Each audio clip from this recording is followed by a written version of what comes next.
നല്ല പിറകിലേക്ക്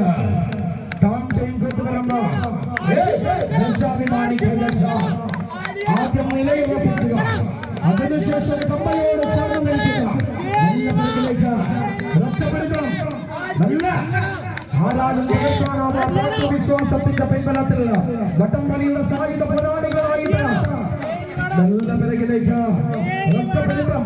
അടിപതറാപ്പെട്ടവകളും പട്ടണങ്ങളുടെ ചുമട്ടുകളുമായി അടിയുടെ ഇടിയുടെ വണ്ടിയുടെ പടയുടെ മേൽപ്പാടിക്കാത്ത കൈതച്ചാലിന്റെ മക്കളാണ് ദേശാഭിമാനി കൈതച്ചാല. പക്ഷേ കൈതച്ചാലിന്റെ മോഹ